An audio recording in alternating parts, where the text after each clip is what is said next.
What is going on, guys? Dave from Wake Up It's Football with the Red Zone Blitz alongside of Ezra from Idiot Sports Talk. Ezra, we've had, a bye week last week, so we weren't on. But how's it going, man? How's it been? Well, once again, the bye week is my fault, David, and I told you why. Unfortunately, what happened was I was going to take my lady home, get in my car, start it up. It's cold. I'm waiting to warm up, and it really got warmed up because my car caught on fire while I was in the car. Thankfully, I'm right here. You see no burns or anything, so thankfully no one got hurt, but that's the situation. That's why I missed last week. My car caught on fire, but health is good, so I'm happy. So Do everything is you all know well. how that happened? What happened? I think there was miraculously my car still runs. It was like something like a fuse, not a fuse, but like something with the wiring and the back of one of my headlights, the back of it, the cover wasn't on. So I guess it sparked up something, and I was parked next to some, leaves were on the floor, and it was next to a tree branch. So I'm thinking it must have sparked up, caught on with the leaves or that little tree branch that my tire was between, and yeah, fire department came and all that. Good thing the police precinct's down the block. I ran down there. I ran like a 4-2, and that was my 40-yard dash real quick. Oh, My car's man. on fire, so I ran a 4-2. That's the positive thing about that. My speed was on point, and I'm usually a slow guy. So, but no one was hurt, so I'm good. That's awesome.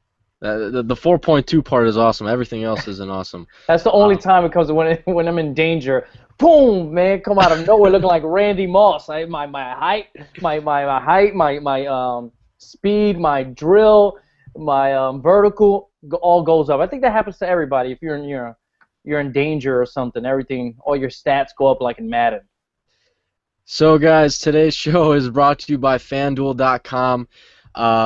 The main topic of tonight's show, which me and Ezra will be asking throughout the show, is how many NFL games have you been to, and what was your favorite moment in any of one of those games? I know I have, my team, as you guys can see, the Green Bay Packers. I've been to a few games here and there, and I do have my favorite moment. Ezra, I don't know how many Jets games you've been to, if you have been to any, but we will get to that later in the show. But let's get to some topics that we've kind of haven't really hit on for the last couple of weeks. Last week, I think one of the biggest topics was that Aaron Rodgers was hurt in the first drive of the game against the Chicago Bears. Shea McClellan kind of just rammed Aaron Rodgers to the ground. He has a fractured collarbone. I don't think it was a complete break. I think it was a hairline fracture, and we're kind of getting updates every week now that there is really no timetable, but it sounds like he could be back for the Thanksgiving game against the Lions. Ezra, I want to get your take on this real quick. How big is the Aaron Rodgers injury in Green Bay, and do you think the Green Bay Packers will make the playoffs this year?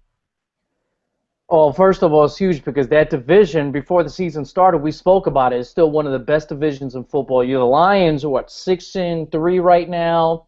The Bears have a pretty good record.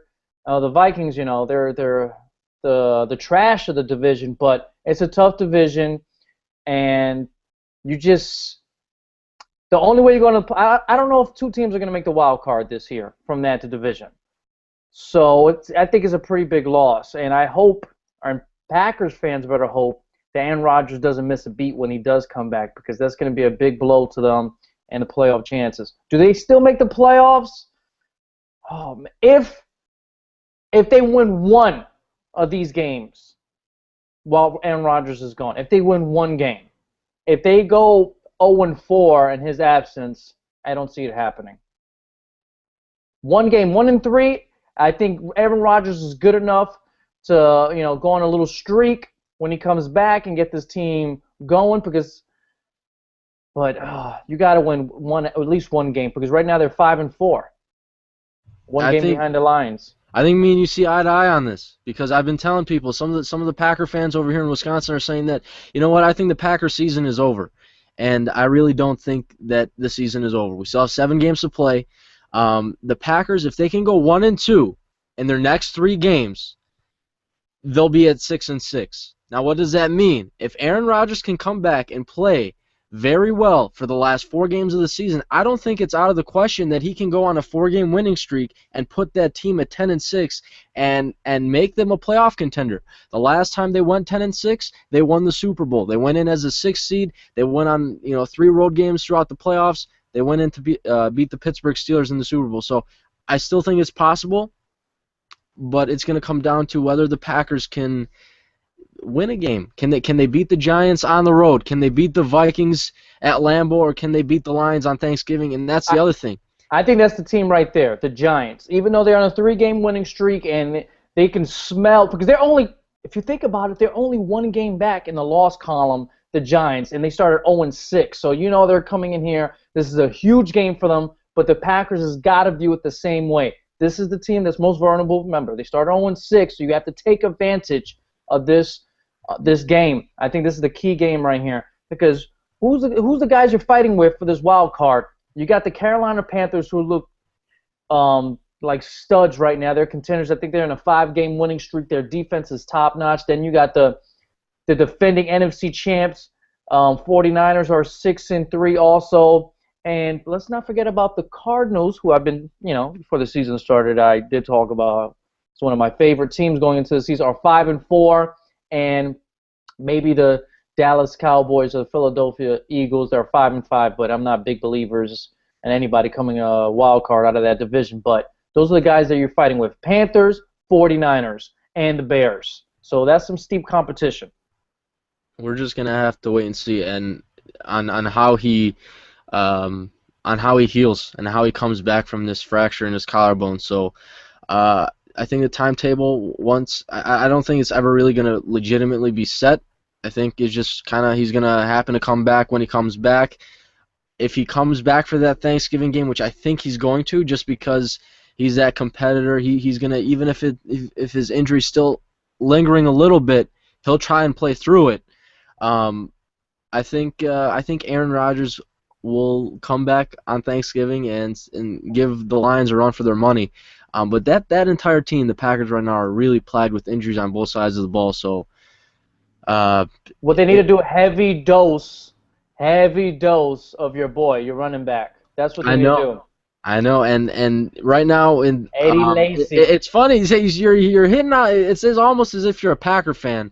At the internship at ESPN right now, they have a thing that interns can do where they have to write 4 different articles on 4 different things. I just started doing one just because it's been around for a while now, and I haven't really taken advantage of it, so I thought I would. The feature article that I want to write about, and I did write about, I just turned it in, was that the Packers have to lean on Eddie Lacy as a crutch until Aaron Rodgers comes back. They have to utilize him a lot more, and if teams decide to stack 8 or 9 defenders in the box, you can kind of combat that with play action. So there's going to be a recipe for you to run the ball, and if teams start to figure that out, use the play action, fake them out. Hopefully a safety bites on it, and you got one-on-one with Jordy Nelson or James Jones for a big play. Scott Tolzien surprised me a little bit, and I was not expecting him to play as well as he did either. So I don't know, man. Green Bay. Not sure. I heard, I couldn't confirm. Matt Flynn, is he a Packer again? And if that is true, if Matt Flynn did sign with the Packers again, I know he had a workout, but I'm not sure if he signed. Do you have any kind of confidence in him? No. Because his best success, he gained all that money because what he did with the Packers in his 2 appearances. Matt Flynn is a Green Bay Packer. He's going to be the backup for Scott Tolzien. But I don't have confidence in him. There's a reason why the Seahawks dumped him. There's a reason why the Raiders and the Buffalo Bills dumped him. There's rumors circulating that he has elbow tendonitis. He might need Tommy John surgery. But does that mean he has it? I don't know. The Packers went out and signed him. So I don't know if that means he has. Well, I think they signed him because he knows the offense, and he has some similarities with the coaching staff and the playmakers and all that. What happens if Scott Tolzien goes down? We've seen Rodgers go down. We've seen Seneca Wallace, who they just placed on IR today. He went down. What's to say Scott Tolzien won't go down? You know who the backup is after Matt Flynn? You know who the backup was this last Sunday after Seneca went down? The fullback John Kuhn. That's our backup. So yeah, I was about to say Matthews. no, He and played a great handyman in that commercial. He has that mustache. So I don't know. Maybe they should make him the fourth string I, don't- QB. I don't know. I hope it doesn't come to that. Scott Tolzien looked pretty decent. We might have actually found our backup there in Green Bay, which they've been struggling with the last couple of seasons. But let's get off the subject of Green Bay. Let's get on the subject of, I don't know, I mean, I have a lot of stuff written down here. I don't know if we want to talk about Richie Incognito and Jonathan Martin because that's kind of been already talked about a million A and one million times on times, bunch ESPN. of drama, this and that, and I don't want to sound insensitive, but I think there's a little too much that we don't know, and I don't think we should, or the media should really have concrete opinions about. You want to report your stuff, report it, but don't have an opinion on Rich or Jonathan because there's just so much out there we don't know, and it is a locker room culture out there. I'm not giving Rich a pass because I don't know exactly what he said, but what found me dumbfounded was did you see the interview with Jay Glazer with Rich when he talked about, look, I'm confused, man. This guy sent me text messages after all this got out, and Jay Glazer, quoted some of those messages. Jonathan was like, hey, Rich, hey, bro, it's crazy right now. Laugh out loud, and congrats on the team win and such and such. That doesn't sound like a guy that's been a victim of bullying. But to Jonathan's defense, Jay Glazer did say that there are some text messages in this and this he has over 1,000. These guys text over 1,000 times the last year. That seems like a relationship to me, okay? And he said there are some texts in here that he couldn't show or quote because they're pretty offensive. So it is what it is. And last thing I want to say in Jonathan's, this is a job. I've always said this is business first. And football players, this is the way they live. This is their career. This is their job. Nobody should have to go to work, me, David, any viewer watching the show have to go to work and deal with crap if you don't want to. First, you tell the person, I'm not dealing with your crap. Two, you tell management, stuff like that. Now, if you tell your this guy or girl, stop harassing me or stop bullying me, that don't work, and management doesn't step in, then you got to take the proper steps and go higher than the immediate management. But I'm just saying nobody should be bullied anywhere. So it is what it is. And for people that do get bullied, let me give you a piece of advice. No matter how big they are, you know what? Punch them in the face. That's my own experience. I got, when kids try to bully me in junior high school and stuff like, they got slapped. I got beat up after, believe me. Okay, I'm no fighter. But I tell you Hey, one I thing. would absolutely love to see that though. I tell you right now, after I did get beat up, they never mess with me again because you know what? Because they're gonna get a slap. They're gonna get an Ezra slap real quick. That's it. You want to fight a bully? Okay, the bully won't go. He's not. That's what you got to do. You got to fight back sometimes. Not saying physically all the time, but it is what it is. Well, to me, there's a lot of confusion. I mean, I've kind of kept up with the story, and the thing is here is there's too many points to hit on. I really don't know where to start, and I kind of don't even want to talk about it just because it's been over talked about. But since we are on the subject, there's a lot of confusing points to the general public, including the large. I don't know how I want to say this, the white population out there, because you have a white male who is using the N-word to a black male, and all his black teammates in his locker room are saying that he's an honorary black man. How does that even make any sense, first of all? Second of all, if anyone actually legitimately thinks that saying a white man is an honorary black man, you have the absolutely wrong mindset in that locker room. Joe Philbin, if you didn't know about this, I don't know if you should be head coaching the Miami Dolphins. Secondly, using the N-word in any kind of context at any point in time should not be necessary. And I just don't know what it is with this locker room, man. I really don't know why. why that word needs to be used. But the reason why this thing really blew up and why his teammates are backing up Incognito and not Jonathan Martin is the fact that Jonathan Martin felt like he needed to remove himself from the team, which I don't blame him. I'm kind of on his side in this entire situation. But when he removes himself from the situation, from his team, when he pretty much quits on his team, that's where the questions came in. That's when people started coming in and asking, well, why is he not on the team? What's going on? That translated over to, oh, well, he had to have been bullied.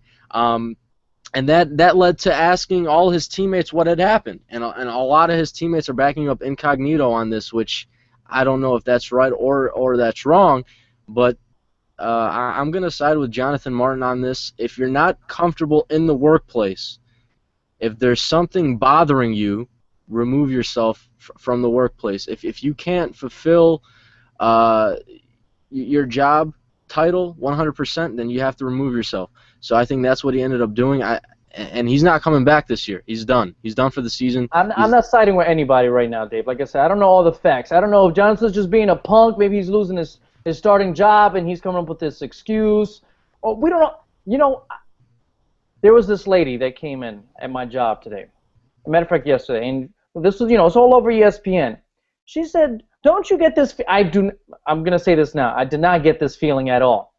She's like, "Don't you get the feeling these guys were in a relationship, like in a very sexual relationship, or these guys, maybe someone got upset." We don't know all the facts. I told her, I don't believe so. Okay, but you know what? It wouldn't surprise me either. You never know what's going on behind the scenes, and I don't want to go on either side because we just don't know the facts, and I don't want to find Rich guilty than proven innocent. People do that a little too often here in the sports world. So I'm gonna give them both the benefit of the doubt. So and not join any sides. That's the other thing. What about sexual orientation? Some people have brought up the idea that the reason why Richie Incognito has been picking on Jonathan Martin is because some people think that Jonathan Martin might be gay, and they had 1,000 text messages. Okay, I don't know. There was a relationship there, friendship relationship, any kind of David, me and you have known each other. We've been doing it for like a year now, right? Yeah. We have about 40 text messages in that whole year. Okay, and we do a show together. Okay, 1,000. All right, I text my girl maybe 1,000 for the year. My really close my best male friends do not get 1,000 text messages from me. Okay, if you start texting me more than 10 times a day, David, I'm like, what is going on? Okay, what do you need? There was a relationship there. Just saying. I think just to really sum it up, it's a lot of high school drama, man. It's not professional. These guys are getting paid millions of dollars. This should not be happening in the NFL, but unfortunately it is, and I think that's why it's getting so much hype and why it's being talked about so much. I kind of really didn't even want to hit on it just because it's been talked about so much, but whatever. We're gonna hit on it, and that was Jonathan Martin and Richie Incognito. Before we get to your guys' question of the day, or question of the night, I should say. It's about 12:30 right now. The main topic of tonight, if you guys want to hit on it, in the FanDuel comment box, how many NFL games have you guys been to? And what was your favorite moment in that game, or any game for that matter? I know I have mine. We will get to that later. You want to hit on the power rankings, Ezra? Ezra, you want to hit on the power rankings? Let's check it out. So let's run down the top 5 right now. Number 1, the 9-0 Chiefs. Number 2, the 8-1 Broncos. Number 3, 9-1 Seahawks. At 4, we got the 7-2 Saints. And number 5, the 7-2 Patriots. Out of that top 5, you see anything you don't like there, Dave? I would have to say it's probably they're all deserving of those spots. The team after the Patriots at 6 is a little bit surprising to me. If you want to hit on that. All right, so 6 through 10, we got number 6, the Panthers. I just spoke about them not a few minutes ago. That defense. Whew. Number 7, we got the Colts, who fell down from 5 spots, from 2 to 7. And number 8 is the 49ers. Number 9 is the Lions. And number 10 is the Bengals.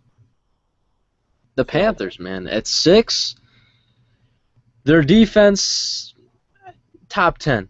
They're keeping points off the board. Whenever they play anybody, they're going to play them well. They're going to play them strong. They're not going to allow them to bully them around.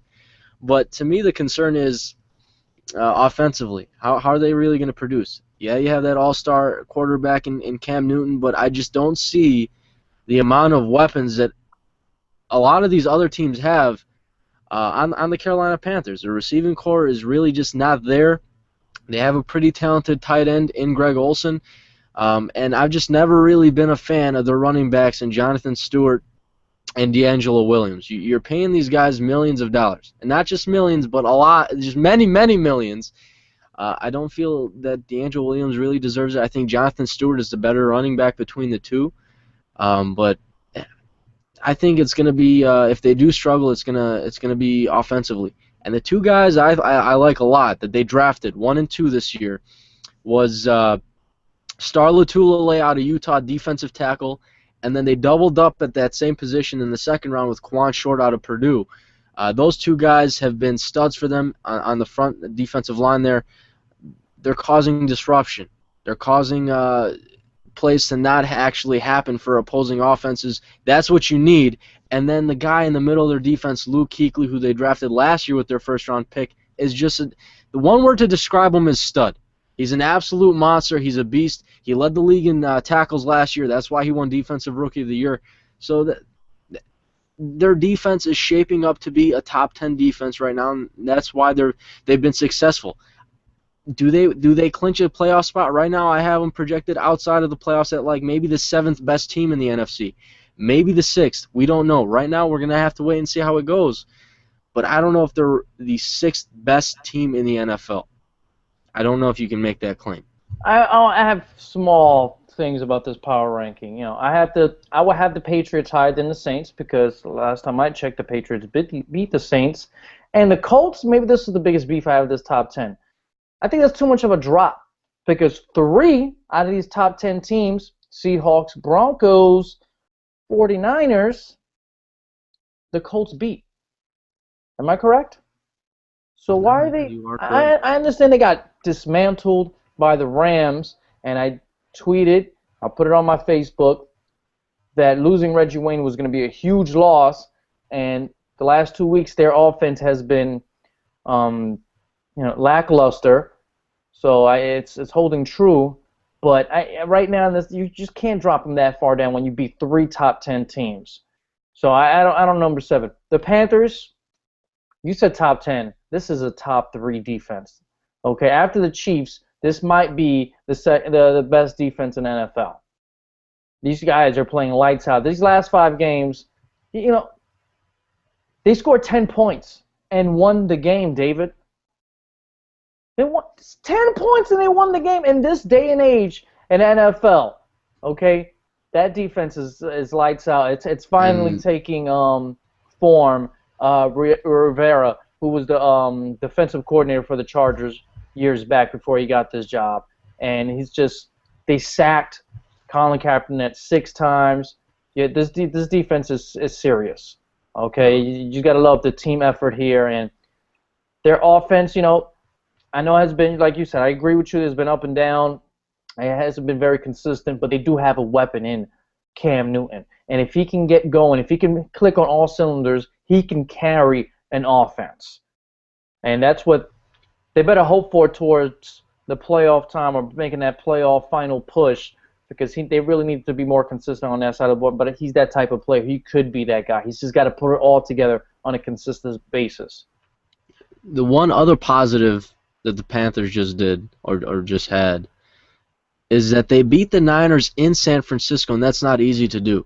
You usually don't see the Niners losing at home as of the last couple of seasons. So you gotta, tip your hats off to the Panthers defense, who really just did not let Kaepernick get comfortable.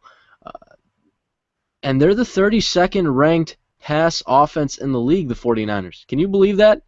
I was not sold on Kaepernick in his first 10 starts last year, where he led the 49ers up to the Super Bowl, and I'm still not sold on him now. I understand that he can be a dual threat in the pass and the run game, but I just don't see Kaepernick as an elite quarterback in the NFL.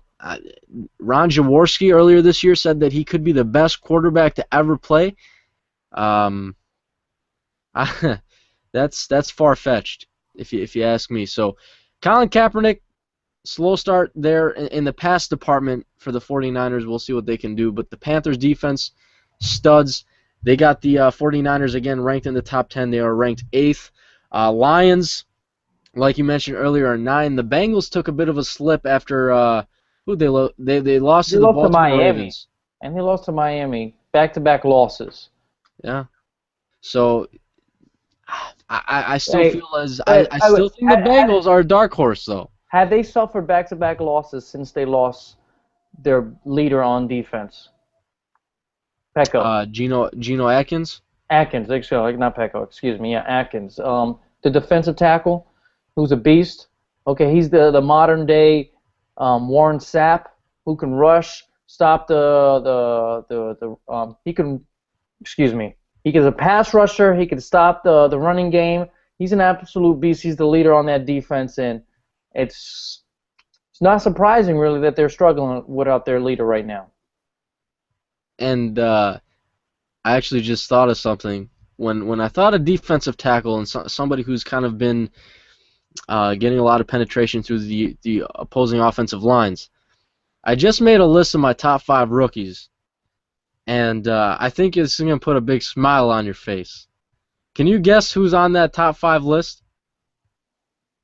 No, I don't know. I don't know, David. You're gonna have to guess, man. Oh, maybe Sheldon Richardson. Sheldon Richardson is on my list of your New York Jets, and he's actually been able to produce for you guys pretty well. So I was a bit wrong on him. I mean, I've got my notebook here with what I had on him. It wasn't all negative. Actually, there's a couple negative comments. He had made a comment. I can't remember who he was playing. He made a comment about how he's going to beat the team that he was going to play the next week, and he ended up losing, and they all made fun of him for that. But that has nothing to do with his play on the field. I just kind of had marked him down just a little bit for maturity, but yeah, he's been able to produce. I believe he's 41 tackles this year so far, combined tackles. Did you say you had him like a second-round grade or something like that? You slammed him. No, late first. Yeah, I had him in the mid-20s. The guy that's been very disappointing for my Jets is the cornerback, Miller. Milner. No, Milner has been. I don't even want to talk about him right now. He's a joke right now. He's no Vernon Golston, okay? That is the platinum gold standard of absolute worthlessness, okay? If I leave a turd on the field, that is much better than Vernon Golston, okay? Because at least an offensive lineman might slip on my turd. Vernon Golston has been absolute. I don't even. Oh, all right. Sorry about worthlessness. Let's get back. I mean, that's the top 10 of the power rankings. So, I don't know if you want to keep hitting on it anymore. I like to look at around the top 20, just because I think those are the teams that still have chances at playoff spots. After the top 20, I mean, you got teams like the Titans, the Dolphins, the Redskins, the Steelers, and then you just go down from there. So, Titans and Dolphins maybe still, but remember after the Dolphins were a top 10 team. Look, man. Remember that? Don't get me started with the Dolphins, okay? I predicted that they were going to lose this week just because of all the off-field distractions with all the story and. Remember where the circus was earlier this year? Yeah, that's what I was going to say. The biggest I was going to bring this up tonight. If there was a power ranking of biggest winners this past week, Greg Schiano will shoot up to number 1 because remember who was the circus the first 8 weeks of this year? It was the Buccaneers, 0 wins, just an absolute mess. Then this whole drama comes out with Miami, takes off all the pressure away from this guy. You don't talk about the Bucks mess anymore. Now you talk about this joke in Miami, which doesn't really bother me because I'm a Jets fan, so it's in the division, it's distracting them. So, oh yeah, but Greg Schiano must be loving it. He's loving it right now.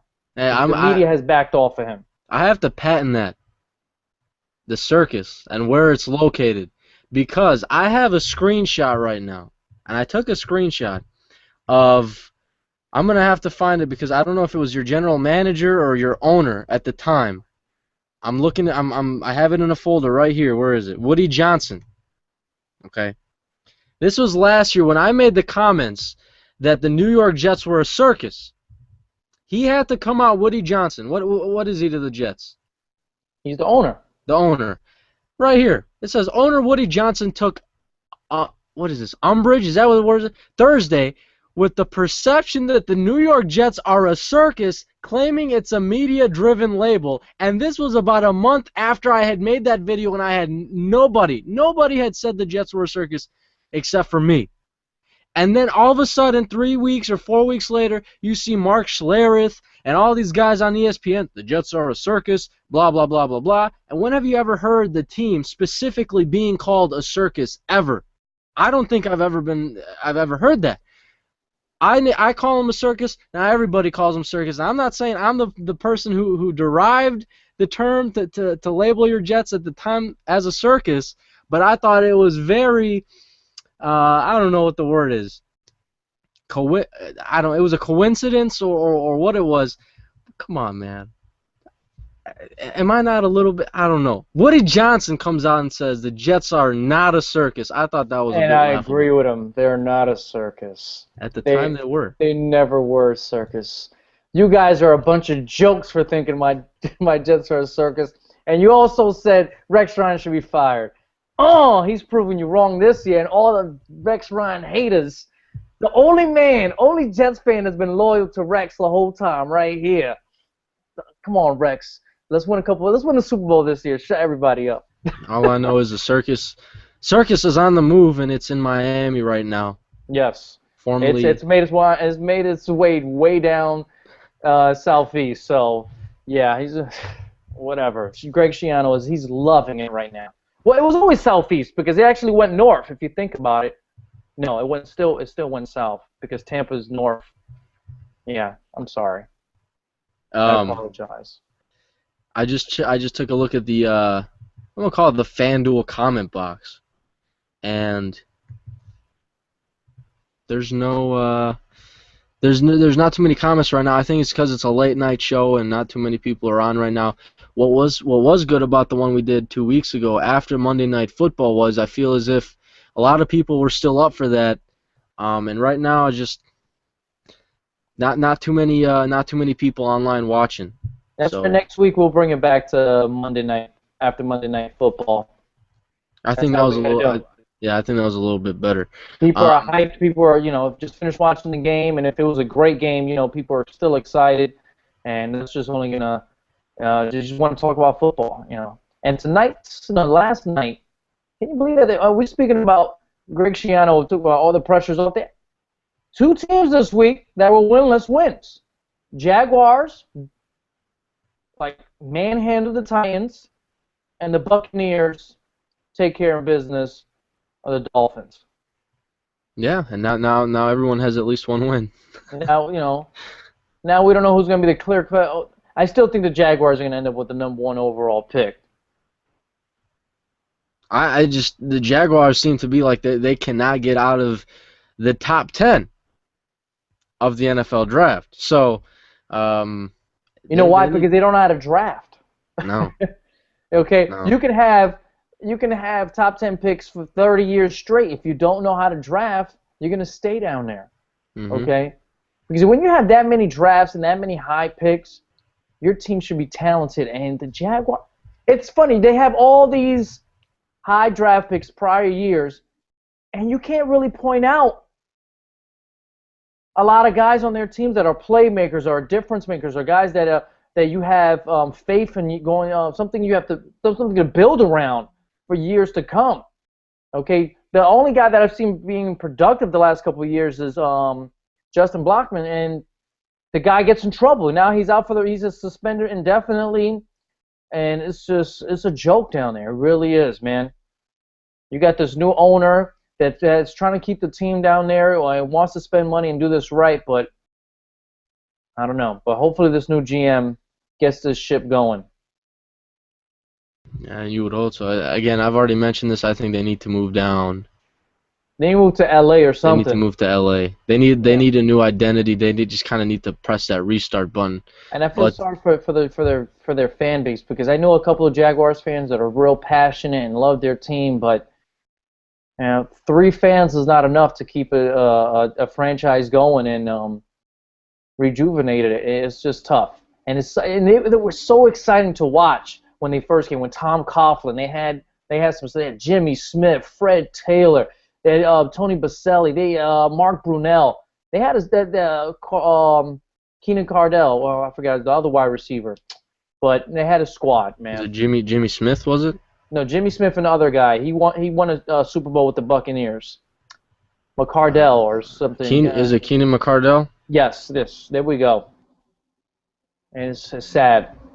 At least get Tim Tebow in there. Come on, get your fans hyped about. They need to do something. I don't know what it is, but they need to figure it out in Jacksonville, because that franchise has just not been anything really until really the first season they entered the league, where they went. What, didn't they go to the AFC Championship in their first year?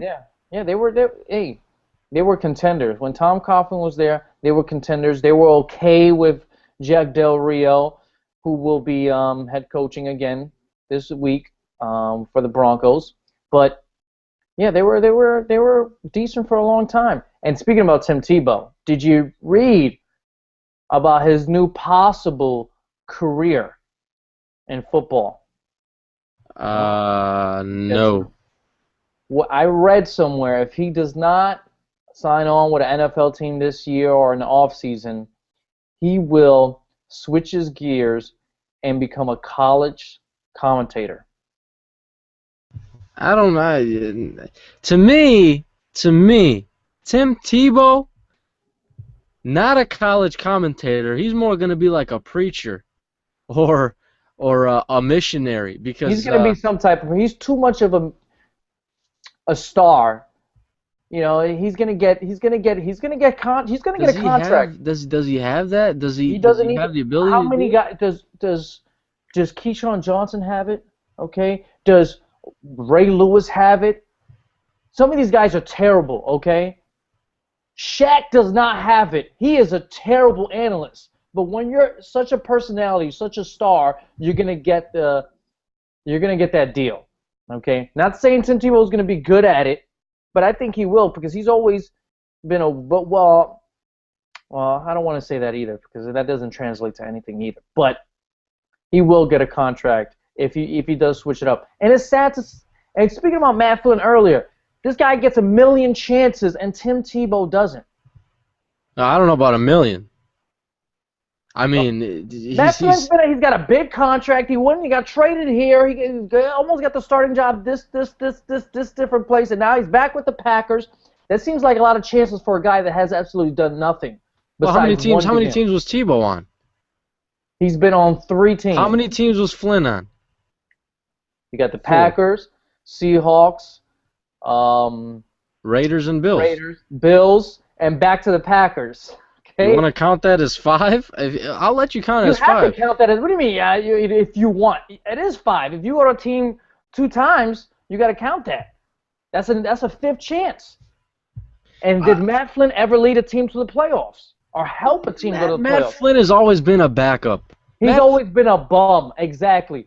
But I'm saying is, there's plenty of bums in this league. Tim Tebow is a bum. He is a bum, if you want to say that. But this bum actually helped his team go to the playoffs. He's got that over any other bum throughout the league. Am I right? He has that. No, Matt Flynn can't make that claim. He cannot. I don't think Matt Flynn has been ever given the opportunity to make that claim. As for Tim Tebow, what did they do in Denver when they went to the playoffs? This is what happened. They beat the #1 defense in the playoffs. Oh, my goodness. By throwing I don't know if we went. You better check it out. You better check the I'll number. tell you what I checked out. There was 1-5 in When the he took season over, when he took over, and what did they do? go to Did the they ever playoffs. pass the ball? Do you ever remember? Listen, man. Do you ever remember I want how you to start that story again. You remember them being 1-5. did they win the Super Bowl? No, but that doesn't Okay, matter. I'm that saying how does many. matter. When you start a season, what is your number one goal? What is the thing that you just the thing that everything you do When you that leads start, up? I love how you say when you start a season, your goal is to win a Super Bowl. You're so right. Now, David, let me ask you a question. When you start the season 1-5, what is your goal after that? Yeah, you play What Tim is your Tebow. goal after that? You told us You start the switch season. it up. I You switch it understand, up. but Okay, what was the objective of so switching it up? Hoping to usually, win a couple of usually, games? usually when you're 1-5, what is the fan base? What is your thinking? Season is lost. Am I right? How Yes. many teams, how many fans or teams have hope they're going to make the playoffs when starting 1-5? Maybe Not too one, many. exactly, maybe 3%. Okay. Then comes Tim Tebow. Okay. But listen, And- before you say here comes Tim Tebow, how with the staff that drafted Tim Tebow, okay? Do you feel or do you think at that point in time they felt obligated to play Tebow because where they drafted him in the first round and the fan base egging on the coaches and the staff, hey, we got to maybe give what the fans and what some of these people think. Yeah, that has We're to. 1-5.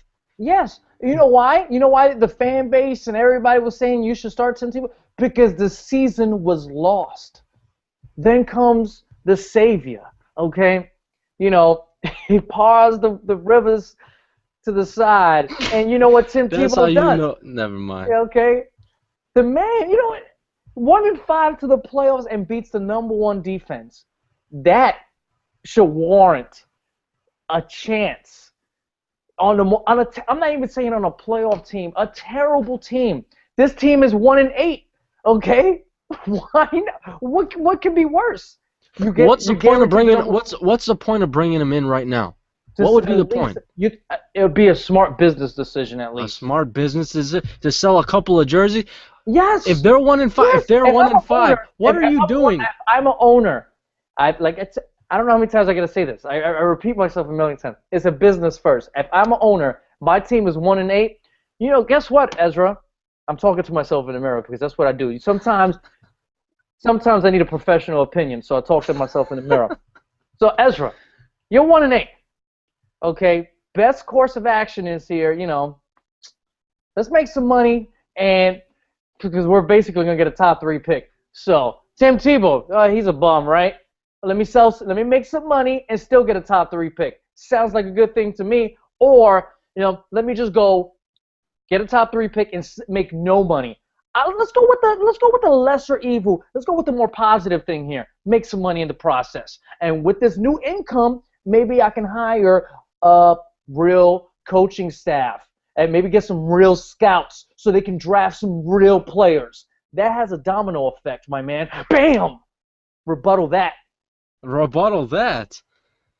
If you're bringing in Tebow, let me ask you this question: if you're bringing in Tebow after a team starts 1-8, how long is Tebow on that team for?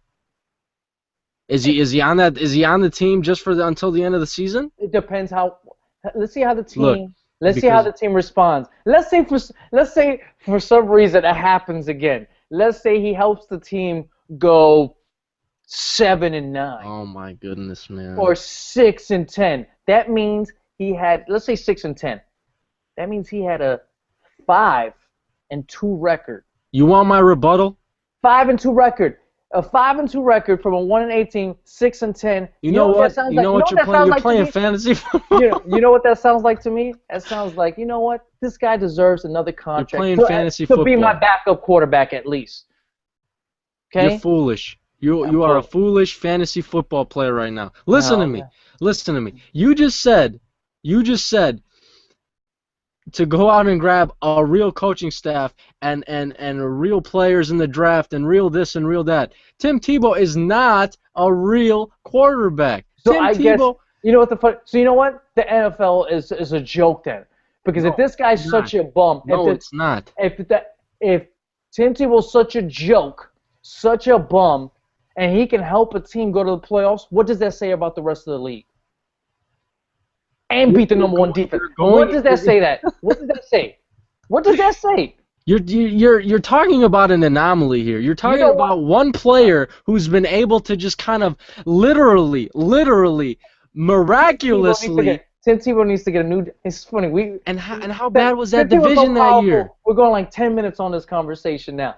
And the last thing I'm gonna say is, and he should change his jersey to "He hate me." Okay? Oh, you remember that? You remember that player from the XFL? Tim Tebow needs to be that man. Rob Smart, he hate me. Put on his jersey because he got a lot of haters, man. Some hate right there. I'm not even saying for a starter job. Give him a backup job. You sure did sound like he should be starting. I said he should be on the Jaguars. He should be starting because the team is done. That team is done. Okay. He should at least be a backup in this league. He should not be a college commentator at age 25. After helping a team go to the playoffs. Come on, that's messed up, man. But while Matt Flynn gets a fifth chance. Listen, this is point blank. This is why he is not on an NFL roster. He can't throw the ball. If you're a quarterback and you can't throw the ball, what's the point of being a quarterback? If you can run the ball, why don't you just change Jamarcus Russell couldn't throw the ball. As a runner, he could throw the ball in college. He could throw the ball in college. He couldn't throw it in the NFL, and that's why he's sitting on the couch right now. Just like me. I can't throw the ball in the NFL. With $20 million in the bank because he was the number one overall pick. $19 million of that was spent on codeine. And donuts. Yeah, he didn't get 300 pounds for no reason. A 300-pound quarterback is never going to start in the NFL. So I honestly can't believe we just sat here and talked about Tim Tebow for 10 minutes. Seriously, I never thought that would happen, but. That's what happens when you're on the Red Zone Blitz. You're going to go off one way, you're going to come back this way, and I'm going to look down at my paper and tell you guys that you should throw down comments in the FanDuel comment box about how many NFL games you've been to, and out of all those games that you've been to, what was your favorite moment? Of course, throw down what which team you support, how many games you've been to, and what was your favorite moment in any of those games. We will get to those later. We'll also get to how many games I've been to, how many games Ezra has been to, and what our favorite moment was. We will end the. I think we should probably end the show with that. That will be interesting to kind of figure out. Let's talk about the most disappointing teams in the NFL so far this year. I know I have mine. I don't know about you. But this is not one of my teams. Another disappointing team would be the Houston Texans. Let's hit on that because they are one of the more disappointing teams this year. Ed Reed, safety for the Houston Texans, has been cut today, and they have placed Arian Foster on IR with a back injury. I can give you a positive about the Houston Texans, but Ezra, let's gather some of your thoughts about the Houston Texans. I believe they're sitting at 2-7 right now. Yeah, did I think they were going to be 2-7? No, I thought this was one of the most balanced teams in the NFL, and it started off the season with Matt Schaub, giving away pick sixes every single game. The turnovers were killing them, and he's not the type of quarterback to carry a team. He could just be that very good complement, and it's just not going their way. I just started with him and just that momentum. I believe in momentum in sports, and I think that negative momentum has just been carrying on. And Casey has been, he's been a positive so far for them, but now you lost Foster for the last couple games for the rest of the year. And it's just they haven't been able to put it together. They've been competitive, though. That's the funny part. They've been competitive in a lot of their games. It's just you need that little extra during that game. You need to be a little bit more consistent during the game to end the game with a W. And they're not putting it all together for all four quarters. Okay, even though they're 2-6, I don't believe they're one of the worst teams in NFL. They're competitive. They're going to be a tough win, but it's tough. Next year, heading into next year, I believe if they don't make too many changes, I'm going to have high hopes, man. Well, that's the thing, though. You say if they don't make too many changes, the biggest change that could be made is at the quarterback position. Do they stick with Case Keenum, the undrafted quarterback who just everyone overlooked out of Houston? He went to the University of Houston. He stayed in Houston with the Texans. Or do they go back to Matt Schaub? That's really, I think, the thing that we can sit here and debate all day. Do they stick with Matt Schaub? Do they stick with Case Keenum? I think you've got to ride it out with Case Keenum and see if he continues to progress. You go forward with him, and what I saw from him, he was poised. He was making sharp throws. He looked smart. I like the kid. I really do. He really looked really nice. But we got to see if he progresses and all that. At this point in time, if you ask me, he looked better than Geno Smith. Okay, but we got to see how he progresses. And this guy put up massive amounts of numbers. I think the last year he played in the at the U of H, his last season, 48 touchdowns, 5 interceptions. That's remarkable, man. That's huge. I think he had over 5,000 yards in that season as well, and he went undrafted. To me, that kind of a head scratcher. I looked like a bit of a genius. I have to kind of pat myself on the back here. The GM league that I was in earlier this year, trade Colin Kaepernick, who is 32nd in the league in passing. Hold on to Alex Smith, who is undefeated with the Kansas City Chiefs. Draft Mike Glennon, who's the starter for the Bucs, and guess who my third stringer was? Case Keenum. So just a bit of Dave's wisdom here. Case Keenum, I think, is going to be a stud. I think Case Keenum should be a guy who should be considered as the future quarterback for the Houston Texans. Now, as to what happens to Matt Schaub, I'd have to look at his contract. We'd have to kind of see how many more seasons he has left with the Texans, and if he has, a couple more seasons, do they end up trading him to a team who needs a quarterback? I still think he could be a viable option to a team out there like, I don't know, maybe the Raiders, even though Terrell Pryor has been looked pretty solid. They might need a passing first type quarterback. Maybe Jacksonville. Do they trade him within the division? We don't know. But unfortunately, as we've seen with Ed Reed, who was just cut by the team today, once you kind of get shipped off to a different team, it seems as if players usually aren't like they were with the team that they've been with. So I don't know what it is. I kind of want to stick with Case Keenum here. I'm going to stick with Keenum, see what happens with him for the rest of the season. And then Arian Foster. He's out for the season with a back injury. And that team, I don't think, is going to win too many more games. They're 2-7 right now. What do you think the record's going to be, Ezra? 5-11? 5-11. Yeah, I was going to go with 5-11. Like I said, this team has been competitive and everything, and they just need to make, draft some players. They don't need to get a big free agent or anything like that. When they draft some young players next year to fit their system, I think they're going to have a nice bounce back year.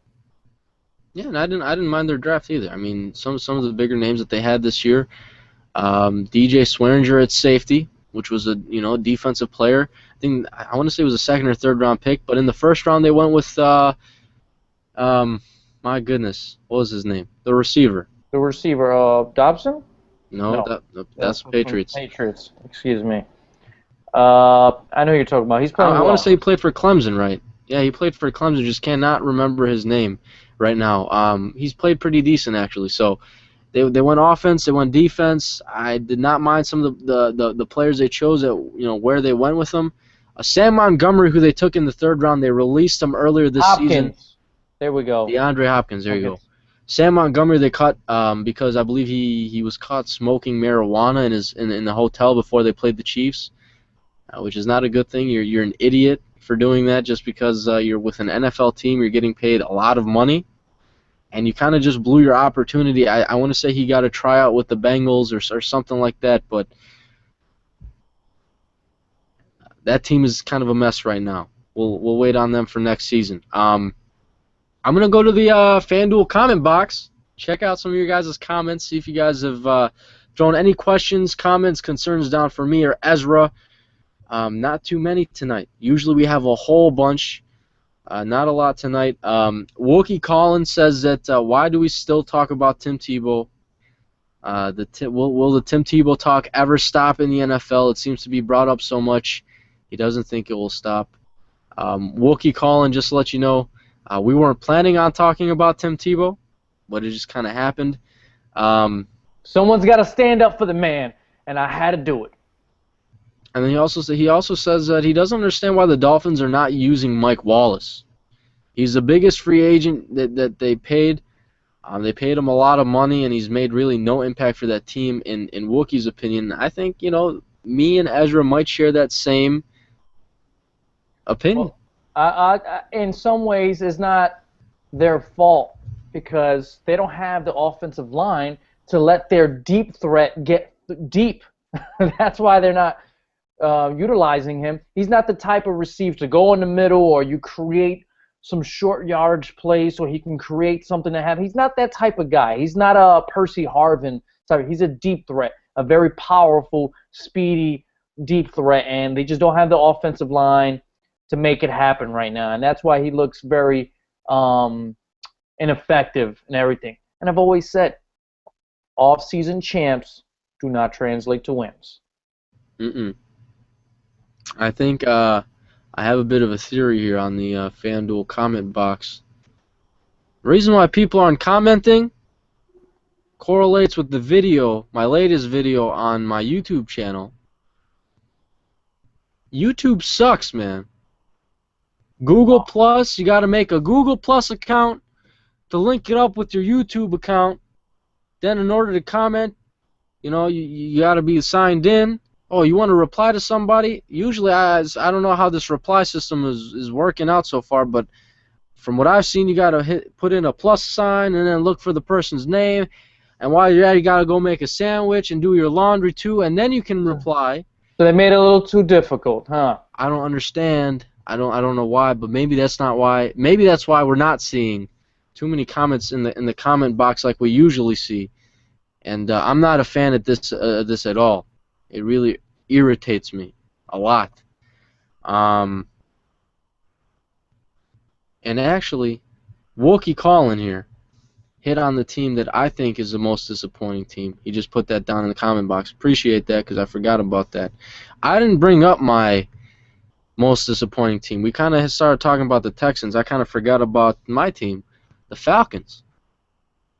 Matt Ryan hasn't been looking too hot. Julio Jones out for the season. Roddy White's been banged up almost all year. Steven Jackson has missed a lot of time, who they brought in as a free agent. So that right there, just offensively, has been a huge struggle for them. I believe they're sitting at 2-7. That's my team that I think is the biggest disappointment because I thought they could actually win that division over the Saints this year. They went to the NFC Championship last year. They just have not been able to get it done. That's my most disappointing team. Ezra, I don't know if you have one. If it's not the Falcons or the Texans, do you have one? I'm gonna go with the Steelers here. Okay, the Falcons not really because I picked them not so. I didn't expect them to do this bad, but I didn't pick them to go to the playoffs. The Steelers, I did pick them to go to the playoffs, and they're 3-6. Their defense has been solid this year, but their offense is not like I expect them to be juggernauts. But I expected much more of a balanced offense. They have two good receivers. They got Ben Roethlisberger, and they drafted this rookie running back. I know he was hurt for the first couple games on Bell, and when he did come back, that offense did spark up. But I expected more consistency. I expected more chemistry with Todd Haley and the play calling with Ben Roethlisberger and these wide receivers. They've been competitive in most of their games, and they crushed my Jets, but it's been a disappointment that they haven't been consistent. And that Steelers, when you think about consistency in sports, Steelers is probably in the top 5 teams that you think of immediately when you talk about consistency, and they just don't have it this year. I don't know if that's a shot at Mike Tomlin or not. I'm a believer in him still. I think he's still one of the most brightest coaches in this league, but just haven't put it together. I missed everything you just said until the last 10 seconds because for whatever reason, Google Plus decided to say, "Do you want to quit the broadcast?" And, I didn't have an option to pick anything. My window just froze up, and I don't know what happened. I thought the broadcast ended, so I was starting to get mad, but that didn't happen. The Steelers, I think, is a good pick. I think the Steelers is 3-6. I expected them to struggle a little bit more just because some of the guys on their team are a bit aging. With Troy Polamalu there as one of their captains on their team, but they have the Bengals in their division, who I think are one of those dark horse teams. Even though they're a favorite to win that division, I don't think they're favored to win a Super Bowl, and I think they should be a team to be taken very seriously. Ravens are just coming off of a Super Bowl championship. The Browns improved their defense. So that division, I think, is one of the better divisions of football, and I'm not 100% surprised that the Steelers have been struggling, but I am a bit surprised that they're 3-6. And maybe like 4-5, 5-4, but 3-6 I think is a little bit on the lower end. I wasn't expecting that, so I think that's a good pick on your end. I'm gonna go back to the FanDuel comment box, see what you guys got for us here. Any new comments? We got some new comments trickling in, which is awesome. Great. Let's check it out here from Wookie Calling. He says, "Who wins the NFC East, Eagles or Cowboys?" Now, those are the only teams he's presenting. We can actually make a case for all four teams just because of how close that division is right now. So, Ezra, I'm going to leave it open for you. You got four teams to pick from. Who wins the NFC East right now? When I make my predictions, I usually stick to them. Even though you can't say anything really positive about any of these teams. Okay, I was going to say all of them have been inconsistent, but I guess the Giants have been consistent because when they lose 6 straight, and when they won 3 straight right now. But I'm still going to stick with my original one, the Cowboys. I'm going to stick with the Cowboys, and honestly, I just don't know why. Okay? If you give me a reason about any team that you pick right now, you're amazing. Because seriously, none of these teams are giving you faith. Okay, maybe the ones that feel good right now today are Giants fans because they have a 3-game winning streak. Okay, and stuff like that. But I just don't know why I'm picking the Cowboys. I just don't know. Jason Garrett is, I've wrote this already a million times. He needs to be fired, even if they make the playoffs. They win the division, and unless he wins the Super Bowl, this guy should be fired. I picked the Giants at the end at the beginning of the season. When they were 0-6, I was like, I look like an idiot. But they're 3-6 now. They're 2 games behind both of the Eagles and the Cowboys, who are at 5-5. Do I want to stick with the Giants? I don't know if I'm going to stick with the Giants, but as to who wins that division, I think I might have to change it to the Cowboys. And I don't know why I'm picking the Cowboys either. Because Tony Romo. Listen, man, we do not want to get on this subject right now, Tony Romo. And you know what? I made a NFC playoff prediction video. I made an AFC. You might want to check that out, see who I put in there. But for the NFC, I had the Cowboys winning the division at the middle of the season. But I completely forgot about the argument that I consistently make about how Tony Romo, if they're 8-6 by the week 16, or if they get 8 wins, they're winning the division. Okay. I don't know. I honestly don't think they win. I honestly think someone else will win just because of the fact that they cannot get it done with 2 weeks left. The last 3 seasons, they finished 6-10, 8-8, and 8-8. And I think the last 2 years that they finished 8-8, they had a shot in the last couple of weeks to win their division and make the playoffs. Last year, all they had to do was win their last game. They cannot get it done. I'm picking the Cowboys, and I don't know why I'm picking the Cowboys. Seriously, I'm making an argument against them, and I'm still picking them. So after this, I'm going to have to go take some medicine that's going to knock me out because I just... See, I don't understand. See, this is what I don't understand about people, man. We got to... And the FanDuel comments, every villain is Lemon 1, okay? Commented this. He asked a question, but he also mentioned a few players. Who do you think is the most disappointing player this season? C.J. Spiller, Chris Johnson, Tony Romo. Why is he in this? I don't understand this, man. Tony Romo is third in the league in touchdowns, okay, with 21. He's number 6 in the league in yards. And he's only thrown 6 interceptions, the same amount as Peyton Manning.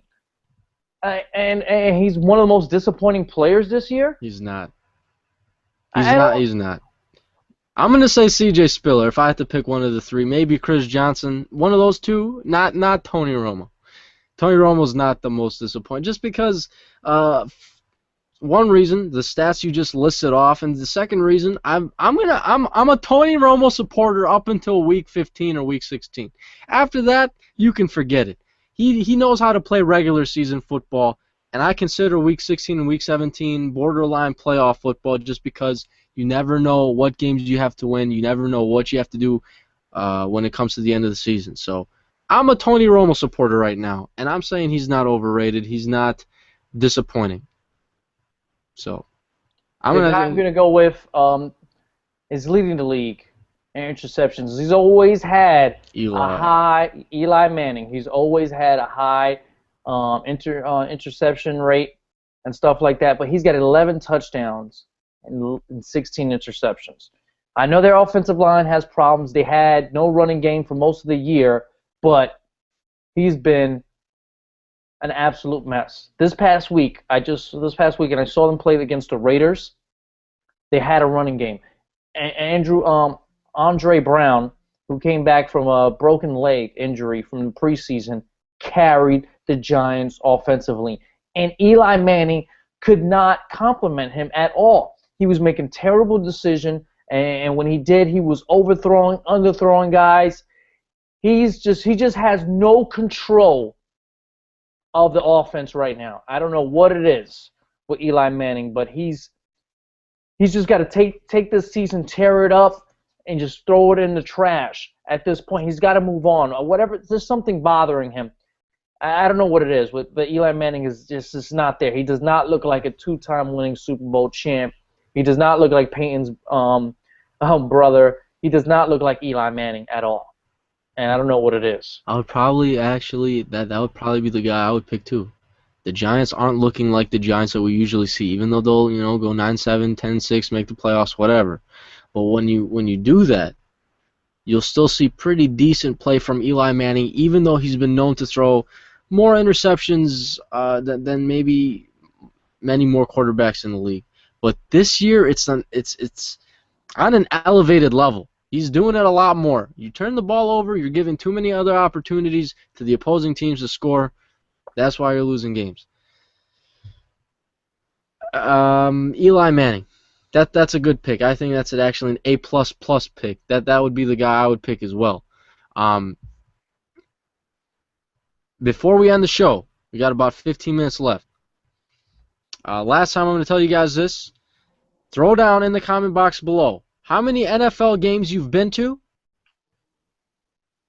First of all, what your favorite team is, how many NFL games you've been to, and out of all the games you've been to, what was your favorite play, moment, part of that game, or any of the games that you attended.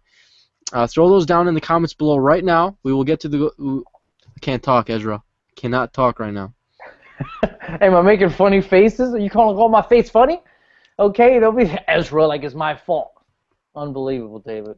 Oh, you good now? Go ahead. We will get to those comments in about 10 minutes or so. Throw those down right now. And then me and Ezra will also give you guys how many games we've been to and what our favorite moments were from those games. I think the last subject that we might be able to hit on here, I think we've pretty much hit on a lot of the ones I have listed. I was looking for some huge topics, some controversy, anything I can really get my hands on. And there really, besides the Jonathan Martin and Incognito story, there really hasn't been too much excitement, too many big stories going around in the NFL. Is there anything that you kind of want to hit on? You got anything on your mind, Ezra, that you kind of want to relieve? I want my car fixed. But no, the NFL topics, I think we covered most of it. It's just it's it's nice, man. We're in the middle of the year. Controversy is always something, and during every sport, there's some type of drama, controversy, or the playoff races, the storylines, and just how everything changes in NFL. And we only got a half a season left, David. We're at the halfway mark, so we got to enjoy it, guys, no matter what's going on.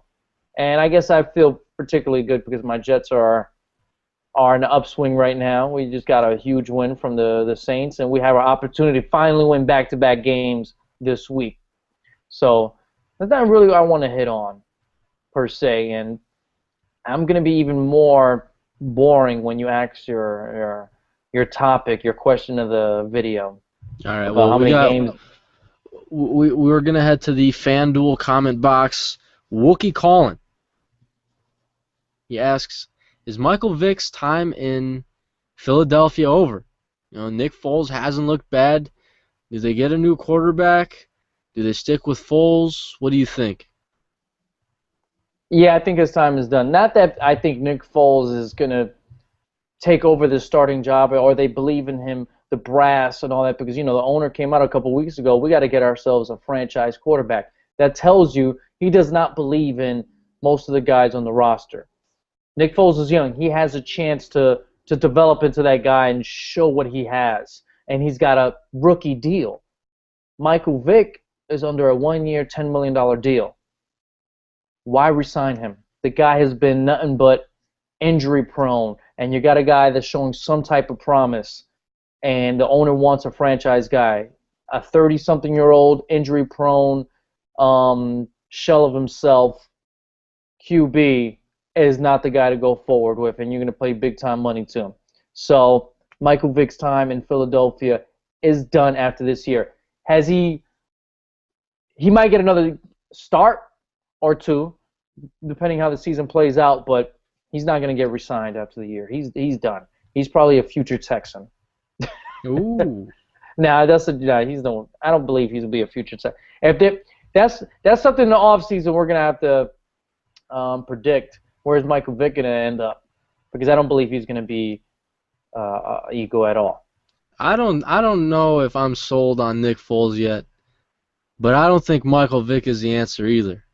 So don't be surprised if they draft a quarterback pretty high in the 2014 NFL draft. Now, with that said, Nick Foles will probably be their guy going forward. And I understand they just drafted Matt Barkley in the 4th round this year as well. But in this league, you can never have enough quarterbacks on your roster because you want to find the guy who will give you the best chance to win. And I think 95% of people would agree that the quarterback position is the most important position on your team. If you can't get anybody to sling the balls out to your receiver, that properly manages snap from the center and hand it off to your running back, you're really not going to get anywhere. Nick Foles right now, he's looked pretty decent. 7 touchdowns against the Raiders. The Raiders looked like a peewee team out there at that point, and I don't know if was Nick Foles that good, or was the Raiders defense that bad? Because I kind of think the Raiders defense was just really bad that day. I guess I'm taking a little bit away from Nick Foles' performance there. Then you play the Packers. He had, I think, 3 touchdowns. Now, I was at that game. I was at the Eagles and Packers game on Sunday. And what I saw was Nick Foles, I think it was completed 11 total passes that game. 3 were for touchdowns. One to Riley Cooper was on, just the defender had slipped. Okay, he took advantage of that. But if the defender had stayed on him, I don't know if that would have been a touchdown pass. Another pass was to Deshaun Jackson. Underthrown, in double coverage. The 2 defenders happen to just collide with each other. The ball bounces up. Deshaun Jackson's there to catch the ball. And the third one's to Riley Cooper, where it was a blown coverage. It wasn't passes where you see like Tom Brady or Drew Brees sling them in there, where it was the quarterback's talent to actually get the ball where it was supposed to be. These were blown coverages, plays that were just kind of fluky. So I don't know if I'm sold on Nick Foles from what I saw, but right now he's, I think, the best answer for them over Mike Vick, who's just always too injury prone to actually take 10 snaps before he breaks an ankle or sprains a pinky. So that's my answer.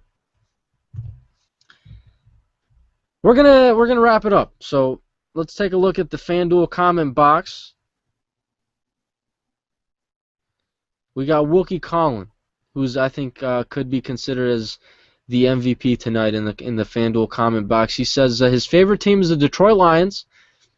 He thinks he's been to about 5 games. He's actually at the game where Calvin Johnson broke the NFL receiving record on Monday Night Football. So that was special to him, and I would say that's very special. That's a pretty awesome moment to see records being broken at an NFL game. Ezra, let's get to you first. How many Jets games have you been to? 1. Okay. Just 1 Jets game. When was it? Oh. Honestly, I don't remember who we played against. I don't remember who won. When it comes to football, that's the least favorite sport that I like to attend games for. Maybe because I can't afford, on the field, near the field. I just feel like I don't get to, because there's so much intangibles and so much stuff going on in the game, in a football game. I think a TV view is much better than a stadium experience. And I just prefer watching the games on TV. I really do. I don't like going to football games. I've been to last year alone for basketball by Brooklyn Nets. I've been to maybe 5-6 games alone. I've been to plenty Yankees games. Football, I just don't like. The beer costs $11, $12. 1 beer. Well, if you couldn't remember who the Jets were playing, you must have spent $66. Well, I knew the prices going in, so I had a little buzz before I went inside. It's called pregame, okay? Yeah. That's what it's called, pregame. But I just don't like the experience on a football field. So like I said, I was going to be boring and stuff like that because it's just not me. I like sitting in front of my TV, having my $2 beer, and cursing and do whatever I want to do, and being in the warmth of my house and watching everything, watching the offensive linemen and watch the calls and explanations and everything. That's how I feel. I feel more comfortable there. Well, in honor of me being at a Packers game this last Sunday, the Eagles, I thought I would ask this question to all you guys out there. But I've been to 3 Green Bay Packers games. One against the Lions in 2010. That was the Packers Super Bowl season. One in 2012, which was last year against the Arizona Cardinals. And this last Sunday against the Eagles. Now, the team, when I attend the games, I've been 2-1. The Packers just lost this last weekend, so that was the first loss I witnessed in person. But my favorite moment actually comes against Wookie Collin, your team, in the Detroit Lions. The first game I attended, Sean Hill was the quarterback at the time for the Detroit Lions. Matthew Stafford was hurt, and he had thrown an interception to Charles Woodson, and it was a pick 6. But what Charles Woodson did on that play, he's dodging the defenders. You're thinking, first of all, he picks the ball off, and everyone's just cheering. But he's juking defenders, moving around. And from the 5-yard line, he just dives into the end zone with his hands extended. He looked like Superman for a second. It was just an awesome play. That was my favorite moment so far out of 3 games I've attended. So between me and Ezra, we've only attended 4 NFL games. We're couch potatoes when it comes to attending games. So my favorite moment was when I left the stadium. Hey, it's the Jets. We probably lost anyway. I don't know. We got another one though. We got New York's Knicks Fly High. He says he's a Giants fan. He's been to over 20 games, and his favorite game he's been to was in the 2011-2012 season where Hakeem Nicks had a game-winning touchdown catch to see them clinch a playoff spot and then eventually go on to win the Super Bowl. That's an awesome experience. We've got Wilkie Collins seeing history being broken with Calvin Johnson. You got New York Knicks fly high, seeing his team clinch a playoff berth. I can't say I've seen any of that in person. Ezra, he can't remember anything. He's drinking $66 worth of beer. So that's awesome, man. I mean, I wasn't expecting to see guys, seeing records being broken in playoff berths being clinched. Even though like I said, I don't like hitting up the stadium. The Super Bowl is here in New York. Mm-hmm. If I get a chance, which I highly doubt because it's like $5,000, more than that, to get a ticket all the way up in the stands, all the way up top in the nosebleeds, I'll take that opportunity just to say I was at a Super Bowl. That's just something that I think any NFL fan wish they can attend and do in their lifetime. You better see if that internship hooks you up. No, that's not gonna happen. Hey, you just give it a try. You never know. No, that's not gonna happen. But you're punking out. No, I'm not punking out. I just know that it's not gonna happen. If you don't go to that game, which that's a lot of money. If it was me, I would at least try to tailgate. That would be cool. I know it's gonna be cold. It's gonna be February. It's gonna be New York. But try to tailgate at that game. Tailgate before a Super Bowl. How popular is tailgating over there to begin with? I think it's maybe not as popular as other states and all that, but they do tailgate over here. I will join the festivities during the week. I know they're going to have like Super Bowl week. They're going to have a media blitz. They're going to be in Times Square. They're going to be doing a bunch of stuff. They're probably have some type of convention at the Javits Center. They'll have all that type of stuff because they did it for the All-Star game in baseball and stuff like that. So I'm going to try to hit up those small events and only wish I can attend the Super Bowl. But you never know. I might have to hit them off with, Idiot Sports Talk, where's my media credentials? Okay? Hit me up. Hey. Okay, I got almost 800 subscribers. I deserve some love over here. Yeah, if you can, I don't know how you would go about getting credentials like that, just out of the blue. Google. I'll Google it. Well, I have. You keep talking. I'll be right back. Hold on. You just punked me. You see, I see why Rich Incognito. That's him. David is Rich, and I'm Jonathan Martin. Just tell me to keep talking. Anyway, guys, I want to give a shout out to Postman. He said his most disappointing player of the year is Matt Schaub. That's a great candidate because, like I was mentioning earlier in the video, he was throwing pick sixes left and right throughout the year. And Every Villain, he commented, I still think the Redskins can win the NFC. RG3 and PR Gonzalez are finally doing good, yet they're developing that chemistry. They had it last year, and RG3 is starting to play a lot better. He's feeling a lot more comfortable. He's probably a lot more healthier, and also the Redskins have a chance. So like I said, this division, the NFC East, is way up there because the Cowboys had 1, 2, 3, 4 chances to try to really solidify their dominance on this division, and they haven't. So the Redskins, Giants, who are both 3-6, are only one game back in the loss column of the Cowboys and Eagles. So it's very much up in the air. So you guys, I know it's been a late show tonight. It's 2:30 in the morning here in New York City. So shout out to you guys for staying awake and joining us. And I see I have a fellow New Yorker in the comment box, so shout out to you, New York. Even though you're a Knicks fan, I'm a Knicks hater. Shout out to you, okay? New York Knicks fly high. You gotta be high if you think it can go somewhere this year. I'll tell you that. We're ending the show talking about credentials. This right here, some credentials.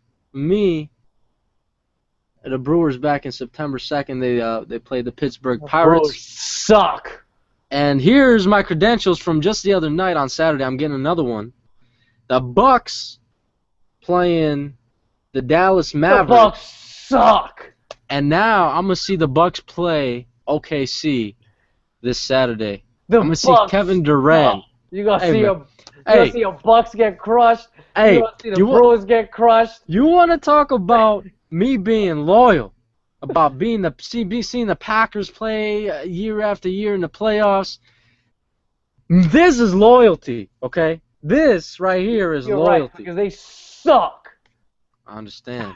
You don't have to say it like that, Ezra. That hurts my feelings. Especially the Bucks, man. They suck. Hey, man. They got a better record than the Brooklyn Nets right now, so I can't talk. Can't say nothing at this moment. I apologize. You have a better record. You're the 8th seed. Well, my Nets are struggling. All right. But that was expected from me because, chemistry issues. This has been the Red Zone Blitz, guys. It is 1:30 in the morning, 2:30 Eastern Time. It's time to wrap it up. It's time to go to sleep, catch some Z's, hit the hay, whatever you want to say. Is Jonathan Martin gay? I don't know. Wow, I don't. What kind of? Did you just rhyme right there at the end? You did. I was reading Wookie Collins' comment. He said you should go to the Super Bowl this year, Ezra. You'll see the Lions and your Jets playing in the Super Bowl. I like that prediction. That happens, I'm selling my car, okay, that I'm about to rebuild. That's gonna cost me 3 G's just to fix my headlights. I'm gonna sell my car. If I just go to, I'm gonna cry like a baby. Cry like a baby and record it and put it on YouTube. Me crying attending a Super Bowl.